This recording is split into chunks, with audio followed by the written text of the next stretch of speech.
Alan, I must say, was one of the most remarkable sound designers to meet and to work with. And yes, he had worked with David Lynch. I think that's where his one of his great, um, kind of qualities would be displayed to the rest of the filmmaking community in the world. They worked so well together.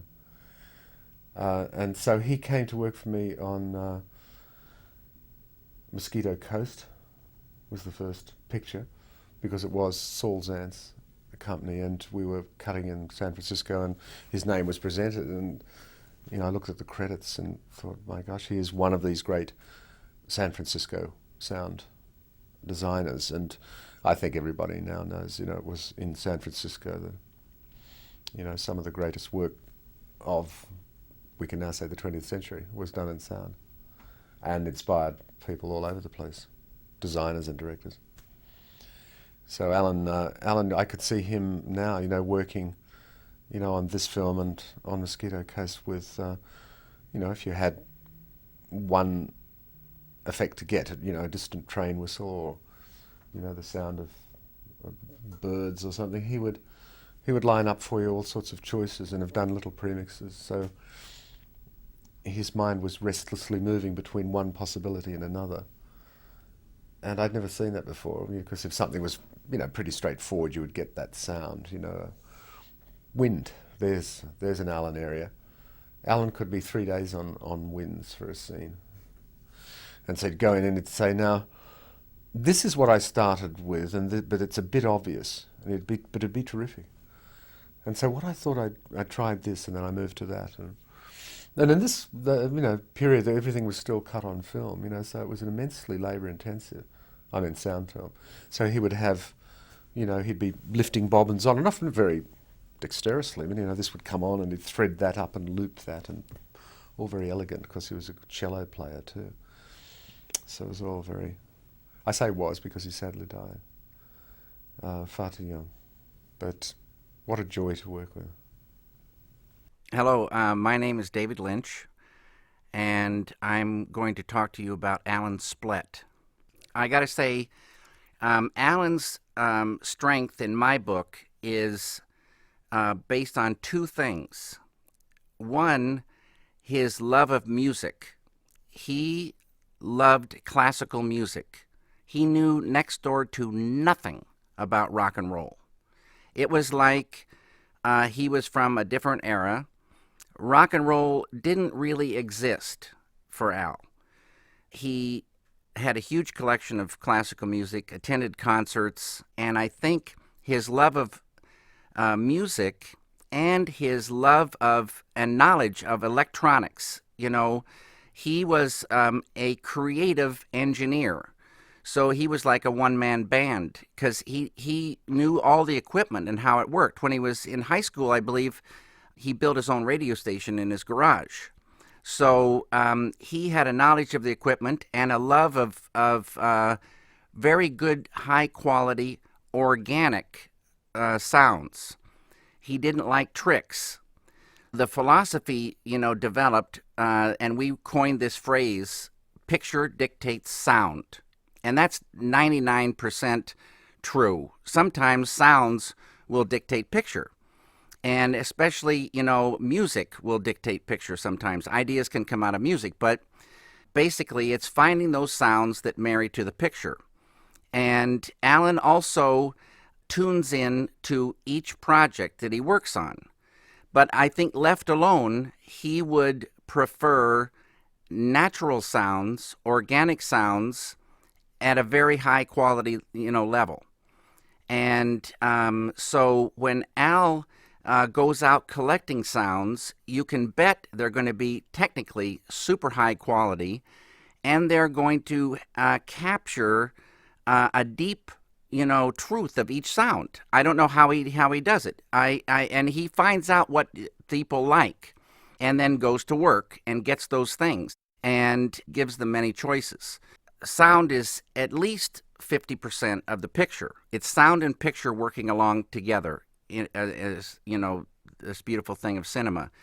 And sounds can bridge the gap between sound effects and music. Sounds can be abstract effects. And so they open up a world and give a mood, just like music. So there's hard effects, there's abstract effects, and there's music.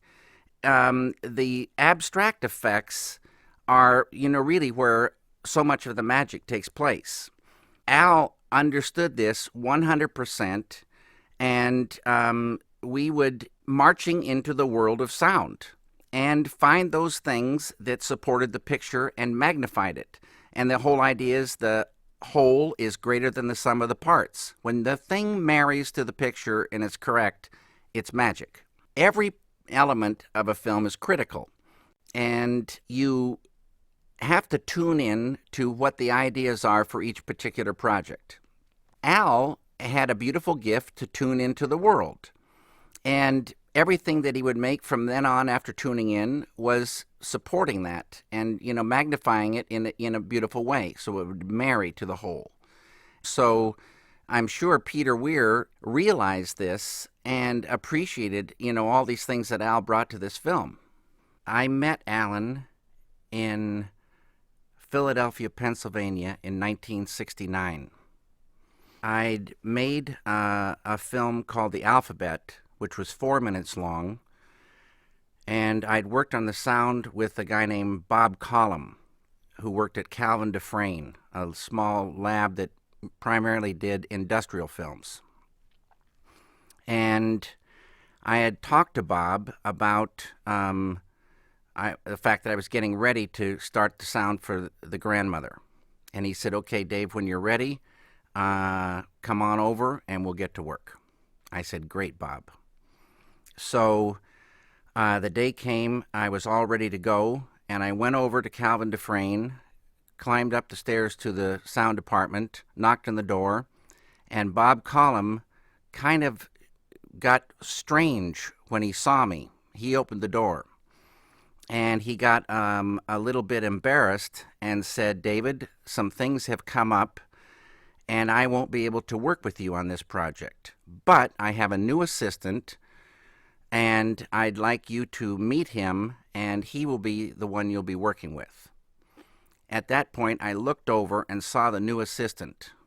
This guy was about 6'1" or 2", as thin as a small piece of bamboo, and a shiny black suit, kind of a scrubbed-looking face, kind of reddish hair, kind of combed very straight.